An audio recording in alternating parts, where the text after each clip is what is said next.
모두 앉으셨나요? 네, 그럼 저희 2부 시작하도록 하겠습니다. 여기 앞에 자리로 옮겨주시면 Q&A 시간 진행하도록 하겠습니다. 네, 그러면은 차례대로 박명재 교수님부터 질문 드리도록 할게요. 사실 좀 흔하게 하는 오해들이 감기랑 독감이 또 같다고 생각하시는 분들도 많은 것처럼 엄연히 다른데 폐렴과 독감에 대해서도 그 차이점을 좀 정확히 모르시는 것 같아요. 그래서 질문 중에 폐렴과 독감 예방 주사를 동시에 맞아야 하나요? 맞아도 되나요? 이런 질문 주셨습니다. 차이점에 대해서 설명 부탁드리겠습니다. 예방 주사는 기존에 과거에 접종하던 건 5년에 한 번씩 맞았고요. 그 다음에 새로 나온 그 폐렴 예방 주사는 이제 평생 가는 거거든요. 그래서 한 번 65세가 넘어가시면 한 번 정도 맞으면 더 이상 맞을 필요는 없고요. 그 다음에 이제 독감 예방 주사의 경우는 바이러스가 매년 바뀌기 때문에 매년 예방 주사를 맞으셔야 됩니다. 그런데 이제 한 번도 안 맞으신 분들이 있거든요. 그래서 동시에 맞으시면 어떠냐, 동시에 맞아도 되냐 이런 질문을 하시는 경우가 많이 있습니다. 근데 동시에 맞으셔도 되고요. 더 좋습니다.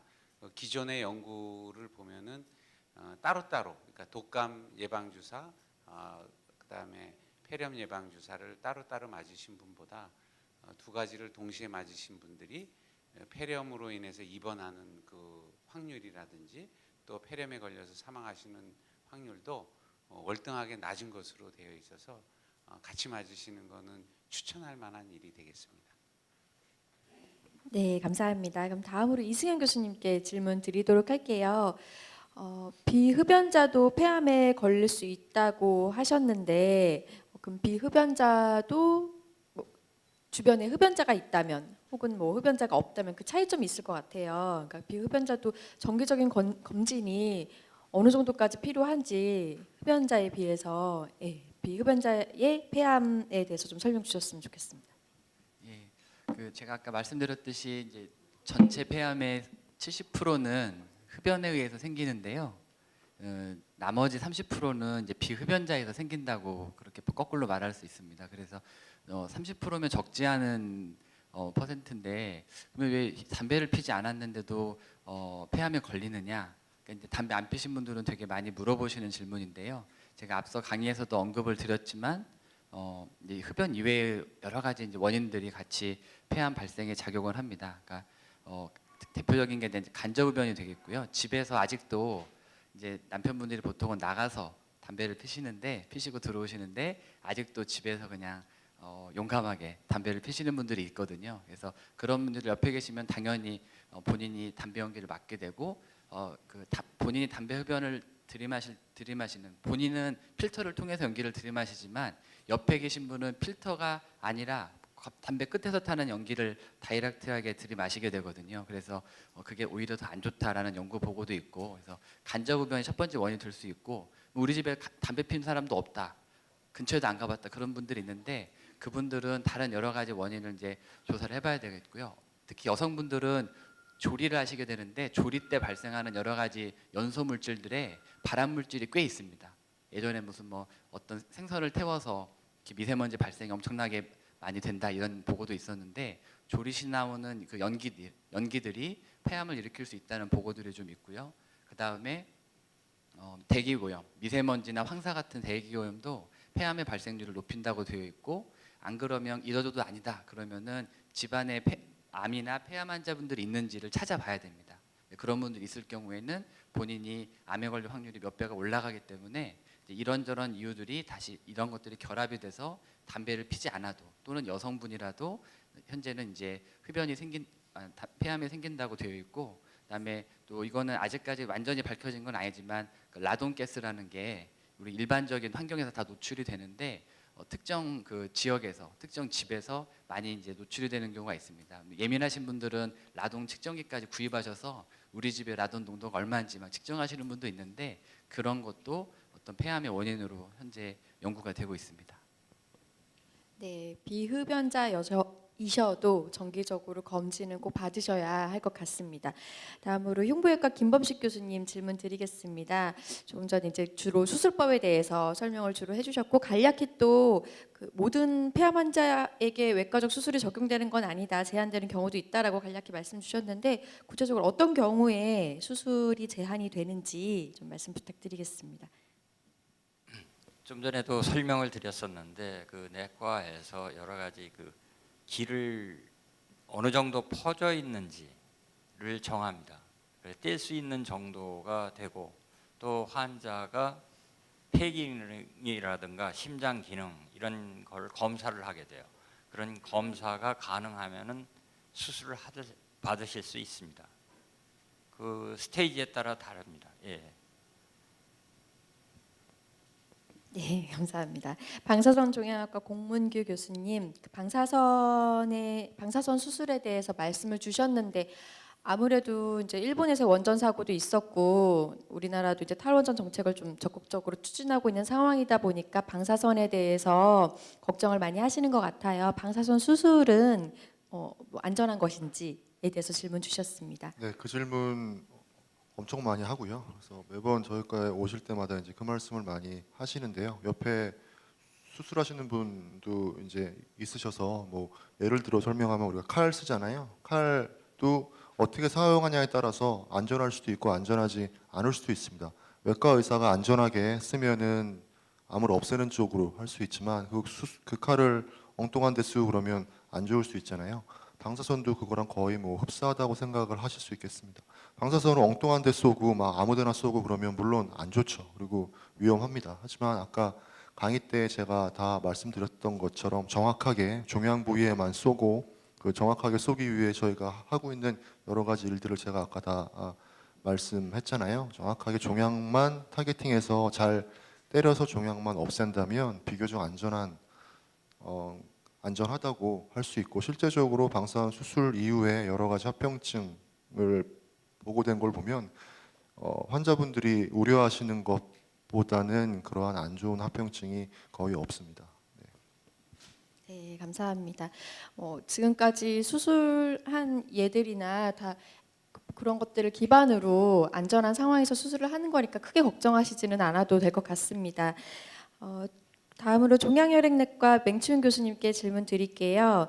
그 항암 치료가 물론 그 예에 따라서 다 다르긴 하겠지만 평균적으로 수술 후에 항암 치료는 언제까지 진행하게 되는지에 대해서 질문 주셨습니다. 예, 그 보통 아까 우리가 처음에 진단되면 소위 몇 기다 이런 걸 결정을 하게 되는데요. 1기 이렇게 비교적 초기인 경우에 수술, 방사선 수술 할 수도 있고 외과 칼로 할 수도 있는데 그 일반적으로 1기는 수술과 함께 치료가 거의 끝나는 걸로 보시면 되고요. 네, 그 중에서도 일부 환자들은 재발할 가능성이 좀 높기 때문에 항암 치료를 할 수 있고 대개 2기나 3기 초반 이런 분들은 수술을 먼저 하고 재발 방지를 위해서 이제 항암 치료를 좀 하게 되는데요. 대개는 한 3개월 정도 하면 끝나고 가끔은 그 항암 치료만 하는 건 아니고 방사선 치료랑 같이 하기도 하거든요. 그러니까 그런 경우는 암은 이미 다 제거돼서 없는 상태에서 이제 하는 거죠. 암이 막 퍼진 상태에서 하는 개념이 아니고요. 그런 상태에서는 방사선 치료랑 겸해서 하는 경우가 있는데 그런 경우는 보통 한 2달 정도인데 이게 하다 보면 조금 치료가 힘들어서 길어지는 경우도 있긴 있는데 대개는 그 정도 끝나고 나면은 이제 치료는 종결된다고 보시면 됩니다. 예. 네, 답변 감사합니다. 다음으로 신소영 교수님께 질문 드릴게요. 마지막 증례로 증상이 없고 엑스레이에서도 발견이 안 됐으나 CT로 암이 발견된 사례를 말씀을 주셨는데 그때 이제 정기적으로 검진을 그래서 CT를 받으셔야 한다라고 말씀 주셨어요. 그래서 정기적인 게 대략 그 기간이 어느 정도인지 1년에 한 번인지 2년에 한 번인지 좀 구체적인 질문을 주셨어요. 답변 부탁드리겠습니다. 그 정기적인 검진을 통해서라는 게 좀 말씀드리기가 조금은 그렇습니다. 왜냐하면 이제 아직 지금 폐암 시범 사업을 폐암 검진 시범 사업을 이제 한다고 말씀을 드렸는데 이제 엑스레이에서 나타나지 않는 암이 있기 때문에 CT를 찍어야 된다라는 개념 하에 이제 그 CT로 검진을 하는 사업이 지금 시범적으로 시행하고 있는 단계이긴 한데 뭐 제 개인적으로 생각으로는 한 1년 정도 1년에 한 번 정도 CT 찍어 보시면 도움이 되지 않을까라는 생각이 들기는 들고요. 특히 아까 말씀드린 것처럼 그 폐암 위험이 높으신 분들의 경우에는 폐암 1년에 한 번 정도는 찍어 보시는 게 좋을 것 같고 그 방사선 양이 뭐 걱정이 되실 수도 있는데 아까 말씀드린 대로 저설량 흉부 CT를 기반으로 해서 이제 검진을 하시게 되시는데 그런 경우에는 방사선 노출이 돼서 그것 때문에 잠재적인 암의 위험이 생기는 그런 위험보다 그 실제로 암을 조기 발견해가지고 그거에 대한 이익이 더 큰 것으로 지금 알려져 있고요. 그래서 그거에 대해서 크게 걱정 안 하셔도 될 것 같습니다. 네, 옛말에 뭐 구더기 무서 장 못 담그겠냐라는 말이 있듯이 좀 고위험군에 속하시는 분들은 1, 2년에 한 번씩은 CT 검사는 꼭 받아보시는 게 좋을 것 같습니다. 치주과 신승윤 교수님, 임플란트를 하고 싶으신 것 같아요. 흡연자인 경우에 임플란트는 어떻게 해야 되는지 주의할 점이 있는지 아예 금연을 해야 하는 것인지에 대해서 질문 주셨습니다. 임플란트라고 하는 게 결국 이게 임플란트로 하면 이 나사를 갖다가 뼈에다 집어넣는 건데 이 집어넣은 것들이 주변에 뼈가 와서 붙어야 됩니다. 붙어야지 임플란트가 이제 기능을 하게 되는 거고 만약 못 붙게 되면 이게 나중에 빠지거든요. 그래서 빠지게 하기 위해서 가장 아까 말씀드린 게 흡연하게 되면 입안에 그 타르 같은 것이 끼어서 세균이 많이 증가한다 이렇게 말씀드렸고 흡연하시게 되면 또 한 가지는 문제가 뭐냐면 입안에 그 담배향기 안에 일산화탄소가 있기 때문에 혈액순환이 줄어듭니다. 혈액순환이 줄어들어서 여기 뼈가 붙으려고 하면 많은 영양 공급을 해주고 여러 가지 물질이 많이 가야 되는데 그걸 갖다 막기 때문에 그래서 그런 것 때문에 흡연하시는 분들은 임플란트 성공률이 좀 떨어진다는 얘기도 좀 있습니다. 가급적이면 뭐 금연하시는 게 좋겠지만 금연이 안 된다 그러면 한 2주 정도 금연을 하시고 수술을 하시면은 어느 정도 그나마 좀 도움이 된다는 얘기가 좀 있기 때문에 임플란트 만약 하신다 그러면 한 2주 정도 끊으시고 하시고요. 더 좋은 거는 그 참에 그냥 금연하시는 게 더 좋을 것 같습니다. 네, 감사합니다. 이범준 교수님, 알레르기 호흡기 질환에 대해서 말씀을 주셨는데 완치는 좀 힘들다고 하셨지만 혹시 그럼 집에서 좀 이 알레르기성 호흡기 질환을 관리할 수 있는 방법이 있다면 어떤 것이 있을지 부탁드리겠습니다. 알레르기 있으신 분들이 이제 관리 어떻게 해야 되냐 뭐 많이 여쭤보시는데 아까 뭐 잠깐 얘기 드렸지만 알레르기가 일어나는 것이 점막이 제일 많다고 그랬잖아요. 그래서 건조함은 더 많이 옵니다. 그래서 집안 공기 습도를 유지하는 게 되게 중요하거든요. 되게 지금 차가운 지금 그 겨울에 환기시키면 이제 집안에 먼지 환기시키면 습도가 30% 정도 나오거든요. 대개 이제 알레르기 있으신 분들은 한 50% 정도 유지하시는 게 좋기 때문에 가습을 해주시는 게 좋아요. 그래서 되게 밤에 뭐 불 떼고 막 이렇게 난방하시면 더 건조해지거든요.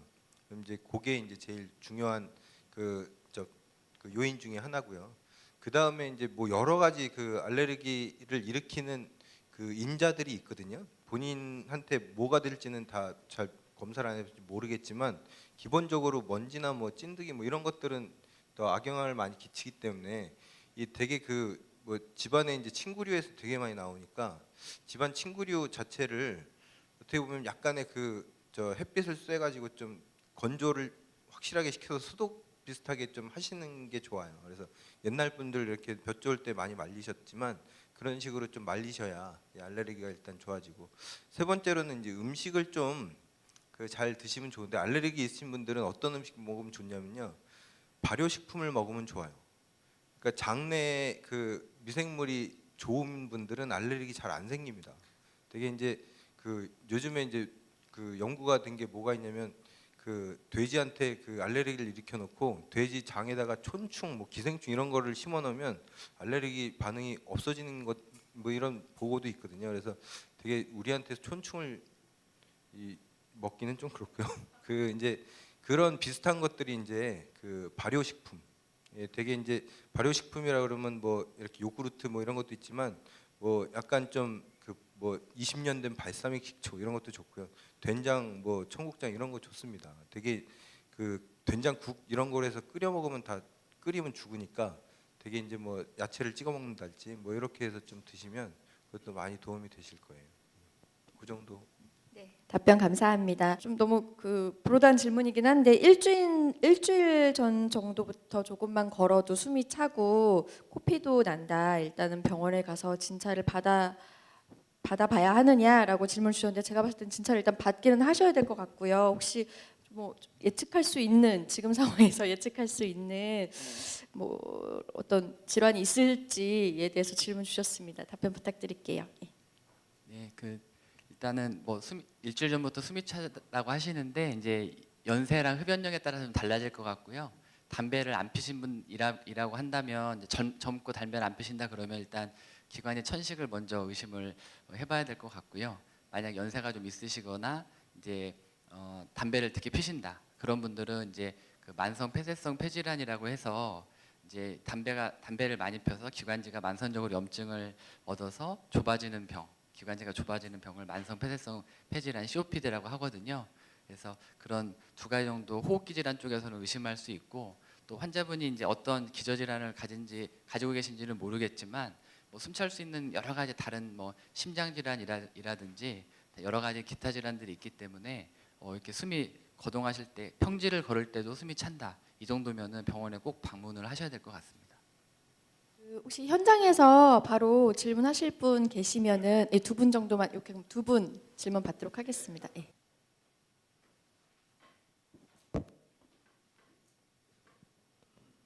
예, 저는 폐암 2기인데요. 2분의 1을 절단했어요. 그래서 생존율이 몇 프로 정도가 되는가 물어보고 싶고요. 또 5년 안에 다른 부위에 암이 생긴다는데 예방 방법과 그 꼭 해야 할 장기는 어디며 몸 전체 검사를 하려면 비용이 많이 들잖아요. 그래서 꼭 해야 될 장기를 좀 가르쳐 줬으면 감사하겠습니다.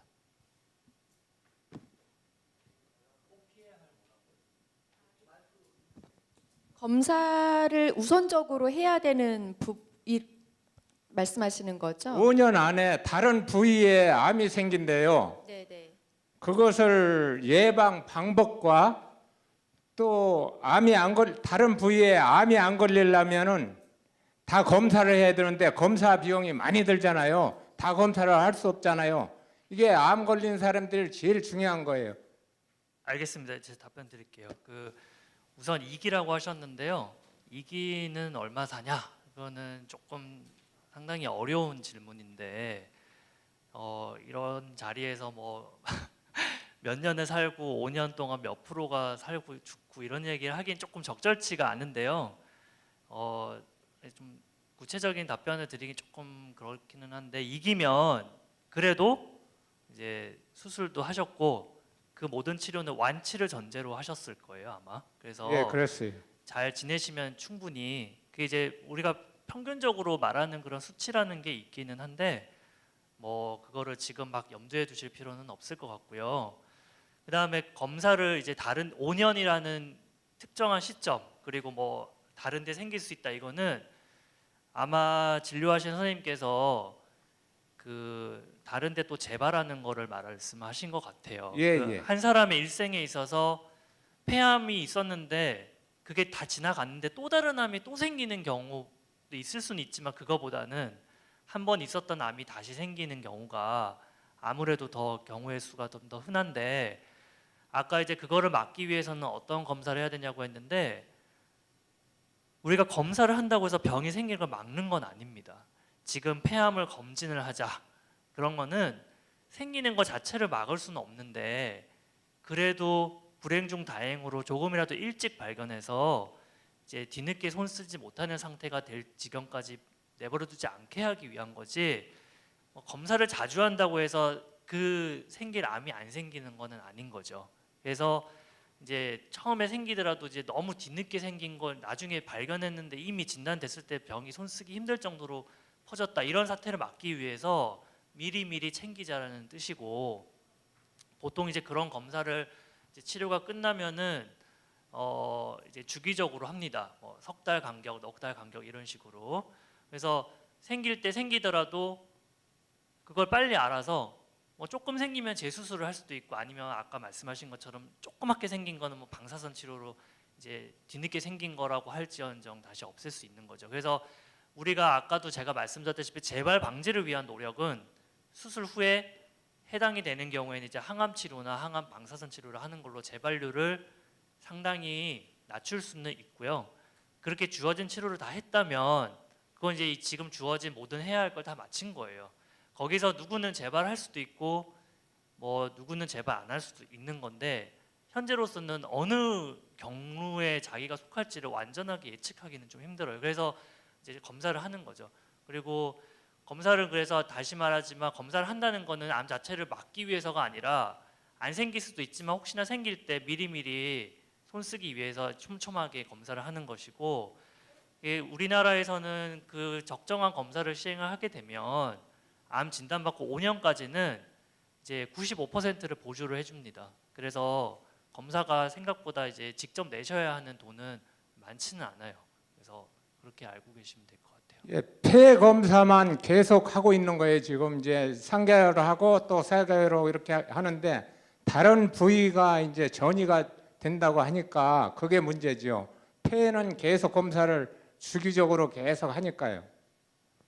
그건 어떻게, 다른 부위가 전이가 되면 그 암 검사를 하려면 비용이 많이 들잖아요. 그러면 어떻게 해야 되나요?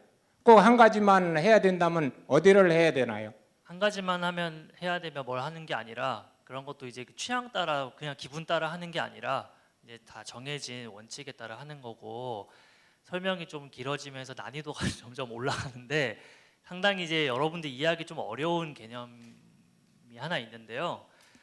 병이 처음에 진단됐을 때는 완치를 목표로 이렇게 수술을 하지만 만약에 이후에 재발을 한다, 그런 경우에는 이제 상당히 일부를 제외하고는 사실상 완치가 어려운 상황으로 빠지게 될 가능성이 많아요. 그런 경우에는 초기에는 검진을 해서 재빨리 싹이 올라올 때 병을 키우지 말고 재빨리 검사를 해가지고 적절한 조치를 취하는 게 큰 의미가 있기 때문에 검진 사업을 벌이는 거지만, 한번 병이 이제 수술을 하고 재발을 하는 경우에는 거의 10중 8구 완치를 전제로 하는 어떤 수술을 뭐 이런 거를 하기가 좀 어려워집니다. 그래서 그런 경우에는 예를 들어 오늘 이번에 검사했는데 뭐가 생겼다, 한 달 전에 했었더라면 어땠을까 생각을 해보면 그걸 좀 일찍 발견했다 하더라도 대세에 큰 지장이 없는 거죠. 어차피 대개의 경우에는 항암 치료를 해야 하거나 그런 경우가 될 가능성이 많기 때문에, 전적으로 100%다 그런 건 아니지만, 따라서 그렇게 너무 일찍 발견해야 된다 이런 게 아니라요. 보통은 이제 가장 먼저 흔히 생길 수 있는 폐랑 뭐 복부나 머리나 이런 쪽으로 이제 검사를 보통은 하는데, 매번 그 모든 거를 머리부터 발끝까지 훑는 게 아니고 이제 빈발하는 장소부터 이제 하는데, 다른 부위에 어떤 증상이 전혀 생길 법하지 않은 상황인데 생겼다, 폐암 수술하고 검진하는 분이 갑자기 두통이 생겼다, 그러면은 그때 가서 머리 사진이나 이런 걸 찍어서 병을 안다 하더라도 이제 사실 크게 늦는 건 아니에요. 그래서 예, 그냥 지금 하시는 대로 하시면 제가 될 것 같아요. 부연해서 다시 한번 설명드리면요. 그러니까 폐암을 이제 CT를 폐를 찍어서 폐 CT를 찍어서 조사를 하는데, 그러니까 폐에 생긴 암은 걱정할 게 없는데, 우리 질문하시는 환자분 말씀은 이제 다른데 전이 될 만한 곳에 생기는 거를 조사를 못할까봐 걱정을 하시는 거잖아요. 네네. 네, 그런데 일반적으로 폐암이 폐에 재발하지 않고 다른 뭐 예를 들면 간에 전이 되는 것부터 나타나고 그러는 확률은 극히 낮습니다. 그러니까 지금 검진 그대로 하시는 대로 폐를 조사를 하면서 보시면 거기서 이상이 없다 그러면 다른 곳에 암이 생길 확률이라든지 다른 곳에 전이 돼서 발견될 확률이라는 거는 건강한 사람하고 똑같은 거거든요. 그러니까 예를 들면 뭐 위암에 대한 정기적인 검진이라든지 이런 거 그대로 하시면 되는 겁니다. 그러니까 너무 그렇게 걱정을 많이 하실 필요는 제가 보기에는 없으실 것 같습니다. 예, 감사합니다. 네, 그 앞에 네. 우선 이제 조기 진단이 굉장히 중요할 것 같은데 그러면 엑스레이 뭐 검사라든지 CT 촬영을 하는 거는 도대체 검진율이 몇 프로나 되는지 예를 들어서 그걸 좀 알고 싶고요. 또 저설령 CT를 1년에 한 번씩 해야 된다면 도대체 금액이 얼마나 되는 건지 그런 걸 좀 알고 싶습니다. 두 번째 질문부터 말씀드리면 저설량 흉부 CT는 우리가 조영제를 맞고 찍는 CT보다는 가격이 저렴합니다. 그래서 뭐 병원마다 조금씩 다르겠지만 10만 원 이하로 알고 있고요. 그러니까 방사선도 적게 나오기 때문에 일반 CT에 비해서 10분의 1 정도니까 안심하고 방사선에 대한 뭐 위험 이런 걸 걱정하지 않으셔도 될 것 같고요.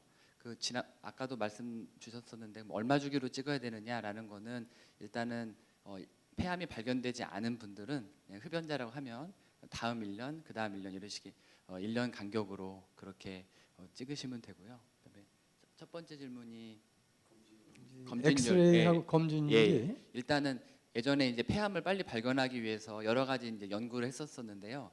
또 우리 위내시경, 장내시경 하는 이유는 위암, 대장암을 이제 빨리 발견하기 위해서 그러는 건데 폐암도 기관인 내시경을 하면은 뭐 빨리 발견할 수 있지 않을까 폐암을 이런 뭐 연구도 있어가지고 해봤었는데 기관인 내시경은 전혀 조기 진단에 효과가 없었고요. 엑스레이를 자주 찍으면 발견할 수 있지 않을까 해서 연구를 해봤는데 흉부 엑스레이도 그렇게 조기 발견에 효과가 없었습니다. 그래서 이제 결국은 CT를 찍어야지 조기 발견이 되고 암에 의한 사망률을 낮춘다. 발견만 많이 한다고 해서 좋은 검사가 아니거든요. 조기에 발견해서 치료를 했을 때 찍지 않은 사람보다 사망률을 낮춰야 되는데 그 CT가 그렇다는 거죠. 그래서 확률은 엑스레이에서 폐암 이제 고위험군 이렇게 검진 사업을 지금 하고 있는데 고위험 환자분들이 CT를 찍어서 이상 소견이 발견되는 확률은 15% 정도 되고요. 그 중에서 15% 중에서 전체가 15%라고 하면은 폐암으로 최종적으로 진단받는 분들은 그 중에서 2~3% 정도 됩니다. 전체 환자 중에서. 그래서 100명의 고위험 환자가 이제 사진을 찍는다. 그러면 15%에서 이상 소견이 있고 그분들을 쭉 추적 관찰하다 보면은 그 정도의 확률로 나타나는데 그게 일반적인 엑스레이에서 발견되지 않는 그런 암도 CT에서 찾아낼 수 있기 때문에 검진으로 의의가 있는 거죠. 그럼 검진을 한다는 건 결국 이제 폐암의 소견이 있다. 그러면은 100% 발견이 되는 겁니까? CT를 찍으면 네. 폐암인지 아닌지 CT 상으로도 예측이 되고요. 의심스러우면 조직 검사를 해서 확진을 하게 됩니다. 사진만 보고 폐암이라고 확진하는 경우는 없습니다. 확진을 못하더라도 의심 소견을 발견은 100% 되는 거냐 이거죠. 그렇죠. 의심 소견은 당연히 발견이 되죠. CT로. 네, 잘 알겠습니다. 저는 좀 호흡기 질환 환자인데요. 제일 궁금한 게 뭐냐면 폐하고 이 기관지하고는 막 사촌 같은데요. 너무 가까운데 무엇이 어떻게 되는지 잘 모르겠어요. 그게 궁금하고요. 이제 또 하나는 한방과에 그 기관지 천식 그 치료하시는 선생님 계시는 건 그건 전혀 몰랐거든요.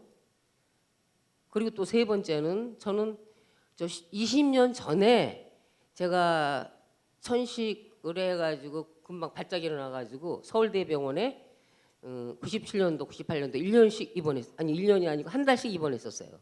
근데 그때 이제 치료 방법을 몰라서 제가 이제 헤매다가 또 가고 그랬는데요. 이제 그 투약한 그 약을 제가 20년 전에 먹던 약이잖아요. 그 약을 지금도 먹고 있는데 지금 이제 시대가 이래서 좋은 약이 많이 생겼다고 듣긴 들었거든요. 과연 나한테 적합한 약이 무엇인지 상당히 궁금합니다. 저 한방에서도 기관지 천식을 이제 치료를 하고요. 이제 아까도 얘기 드렸지만 알레르기 질환이라는 게 이제 네네. 완치라는 게 없고 이제 관리를 하셔야 되거든요. 네. 그 기관지 천식은 이제 만성 염증으로 되게 알려져 있기 때문에 그 염증을 이제 관리하는 게 제일 중요하고요. 지금 알려져 있는 게 양방적인 그 약으로는 스테로이드도 있고 그 기관지 확장제 그런 것들이 있고 지금 계속 그 발전을 해서 이제 약들이 바뀌고 있긴 하지만 네. 그 큰 줄기는 비슷하기 때문에 아마 약이 이제 본인한테 잘 맞으시니까 아마 그 저 의사분께서 계속 이제 똑같은 약을 주시는 것 같고 아까도 이제 얘기 드렸지만 그 알레르기 그 천식이나 이런 질환을 갖고 계신 분은 제일 중요한 게 그 급성 악화거든요. 아까도 본인 경험 얘기하셨지만은 있다가 갑자기 완성염증이 있다가 급성적으로 감기 같은 거 걸리면 엄청 고생하시거든요. 그래서 아까 제가 이제 그 전기 얘기를 많이 해드렸지만 그 병에 대한 저항력을 유지하는 게 되게 중요하거든요. 그래서 저희 한방 쪽에서도 뭐 천식 같은 게 완전히 이제 없어지고 뭐 이런 거를 치료하는 게 아니고 그 관리를 하는데 도움을 많이 드리는 거고요. 그 만약에 이제 감기나 뭐 또는 이제 그 호흡기 질환이 더 병발돼서 급성악화가 되지 않도록 평상시 때 뭐 엄청 이제 뭐 무리하셨다거나 뭐 이런 그 환절기 때 좀 불안하다거나 뭐 또는 이제 여러 가지 이제 다른 기저질환이 딴 게 있다거나 이러면 이제 한의학적으로도 관리를 같이 해드립니다. 그래서 뭐 그 한방적인 걸 따로 뭐 이렇게 해가지고 천식이 완전히 없어지고 이러지는 않고요. 병에 대해서 이제 관리하는 방법 중에 저희도 이제 많이 도와드릴 수가 있는 게 있는 거죠. 약은 제가 바꿔야 되는 건가요? 그거는 이제 담당 20년 전 약인데요, 제가. 담당 선생님하고 상의를 해보셔야 되고 아까도 얘기 드렸지만 그 큰 줄기가 비슷하실 것 같아요. 예, 저도 추가로 잠깐 말씀드리면 30년 전 제가 이제 레지던트 할 때인데요. 그때는 천식 환자로 입원하는 환자가 굉장히 많았습니다. 응급실에도 많이 환자가 왔고요.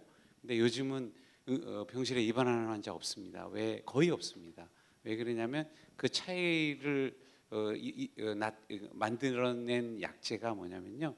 그 아까 우리 한방 선생님께서 말씀하신 그 스테로이드라는 약을 흡입하는 약으로 만든 약이 나온 이후부터는 그렇게 굉장히 많이 변했습니다. 그리고 새로운 약이 없냐 말씀하셨는데 이제 연세 드신 분들이 쓰기 편하게 또 잘 흡입되도록 여러 그 도구들을 이용해서 만들어진 새로운 약들이 많이 나와 있습니다. 그러니까 아마 그 다니시는 선생님하고 왜냐하면 근데 그런 약제를 이렇게 함부로 바꾸기가 어려운 게요.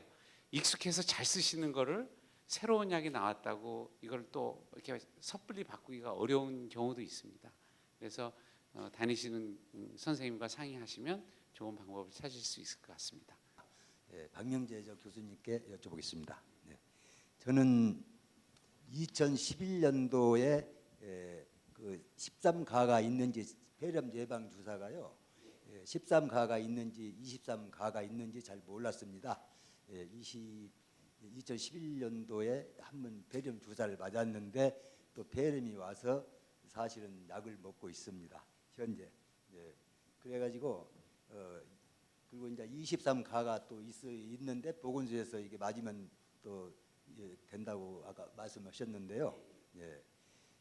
지금 현재 2011년도에 맞았는데 그때 당시에는 제가 65세가 넘어서 70대 초반으로 지금 맞은 것 같습니다. 다시 13가를 맞아야 되는지 아니면 안 맞고 23가를 바로 맞아도 되는지 그게 궁금합니다. 예, 과거에 맞으셨기 때문에요. 과거에 23가 백신을 맞으셨기 때문에 그리고 13가 백신을 맞으시지 않으셨다 그러면 13가를 맞았어요. 13가를 맞으셨습니까? 그때 다시 몰랐는데 나중에 알고 보니까요. 13가를 맞았어요. 그러시면은 그 병원에서요. 추가로 더 맞으실 필요는 없으실 것 같습니다. 13가는 추가로 맞을 필요가 없어요. 그리고 아까 이제 중요한 말씀을 하셨습니다. 폐렴 예방 주사를 맞았는데 왜 폐렴이 걸렸냐 이런 말씀하셨거든요. 근데 이제 23가도 그 폐렴을 예방하는 그 효율이라 그럴까요? 그런 게 한 뭐 50%에서 80% 정도 이렇게 좀 굉장히 다양하게 보고되고 있고요. 그다음에 13가도 한 70% 정도입니다. 근데 지금 우리가 예방 주사로 맞고 있는 거는 폐렴 구균이라는 세균, 그 폐렴을 일으키는 균 중에서 가장 원인이 흔하게 발생하는 거에 대해서 우리가 예방을 이제 보통 한 70~80% 할 수 있다. 또 낮게는 한 50%까지도 밖에는 못 한다는 이야기도 있거든요. 그러니까 예방 주사를 맞아서 100% 예방이 된다 이렇게 이제 생각하시면 조금 이게 괴리가 차이가 있을 수 있습니다.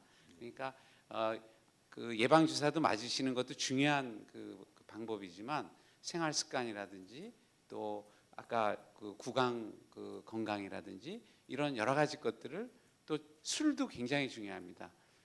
우리가 담배를 열심히 피우면 폐암이 걸리고요. 술을 열심히 마시면 폐렴이 잘 걸립니다. 그래서 술 많이 드시는 분들은 술을 이제 나이가 드시면 젊었을 때 기분으로 많이 드시면 안 되는 거죠. 그러니까 그런 것들을 다 종합적으로 이렇게 하셔야 건강한 노년을 유지하실 수 있을 것 같습니다. 이상입니다. 알겠습니다. 감사합니다.